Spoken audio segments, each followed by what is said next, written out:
आजमगढ़ की जब हम बात करते हैं तो आजमगढ़ ऋषि मुनियों की तपस्या की भूमि रही है।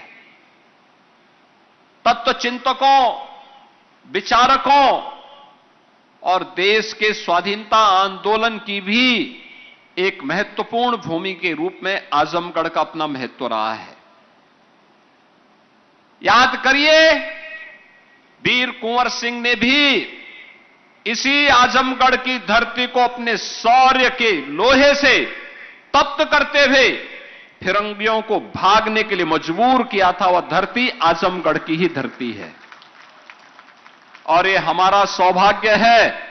मैं आजमगढ़ से मुख्यमंत्री बनने के बाद नहीं जुड़ा हूं, मुख्यमंत्री बनने के बहुत पहले से मैं आजमगढ़ से जुड़ा रहा हूं और इसीलिए आजमगढ़ के विकास की बात जब आती है तो हम लोगों ने, भले ही आपने मुख्यमंत्री दिए होंगे लेकिन उन लोगों ने आपके यहां काम नहीं किया होगा, लेकिन डबल इंजन की भारतीय जनता पार्टी की सरकार ने प्रधानमंत्री मोदी जी के नेतृत्व में आजमगढ़ के विकास के लिए जो कार्य किया वह किसी ने नहीं किया।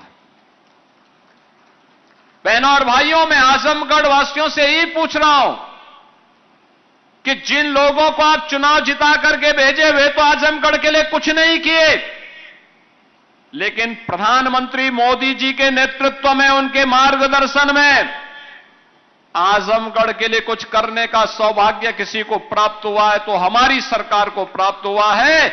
और वह किस रूप में? पूर्वांचल एक्सप्रेसवे से यहां की कनेक्टिविटी को जोड़ने के लिए।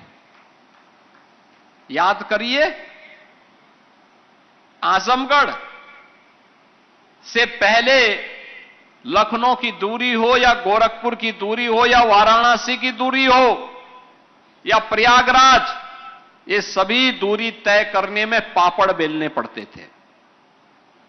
लखनऊ जाने में 6 घंटे लगते थे, आज मात्र 2.5 से पौने 3 घंटे में आप लखनऊ जा सकते हैं। आजमगढ़ का कोई निवासी आराम से जा सकता है, पूर्वांचल एक्सप्रेसवे आपके पास है। गोरखपुर जाना है तो 1.5 घंटे से भी कम दूरी में आप गोरखपुर पहुंच जाएंगे। पहले ये दूरी तय करने में कम से कम 3 से 4 घंटे लगते थे। ऐसे ही वाराणसी और प्रयागराज की दूरी को भी कम किया है, जो इंफ्रास्ट्रक्चर डबल इंजन की सरकार ने यहां बनाया है। आप सोचिए, वोट बैंक के लिए पिछली सरकारों ने महाराज सुहेलदेव को भुला दिया था, लेकिन हमारी सरकार ने भारत माता के इस महान सपूत को, जिन्होंने 1000 वर्ष पहले भारत के शौर्य का लोहा विदेशी आक्रांताओं के सामने दिखा करके उन्हें नेस्तनाबूद किया था, ऐसे महाराज सुहेलदेव के नाम पर विश्वविद्यालय बनाने का काम भी इस आजमगढ़ की धरती में हम लोगों ने किया था। मुझे याद है, जब मेरे पास आजमगढ़ का एक प्रतिनिधिमंडल आया, उन्होंने कहा कि हम आजमगढ़ में विश्वविद्यालय चाहते हैं।